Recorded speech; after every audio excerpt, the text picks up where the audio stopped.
তাহলে অধার্মিকতার অস্ত্রকে পাপের কাছে সমর্পণ করবে। অধার্মিক এই যে আমি চলে গেলাম, চলে যাওয়া মানে বৃষ্টি হলো, কেমন করছে আসিলাম, তাহলে ভালো করে দেখে দিই প্যান্ডেলটা।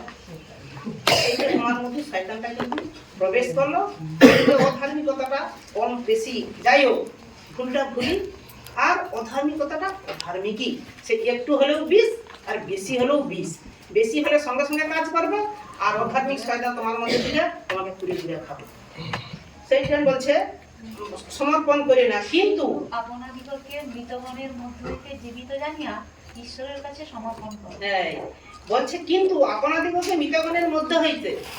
তুমি মনে করো যে আমি যিশুগুরু যেমন মৃতগণের মধ্যে থেকে জীবিত আছে, এতে তুমিও মনে করো যে আমিও জগতের কাছে মৃত কিন্তু ঈশ্বরের কাছে জীবিত। হ্যাঁ, এইটা মনে করে ঈশ্বরের কাছে এই বিশ্বাসটুকু করো।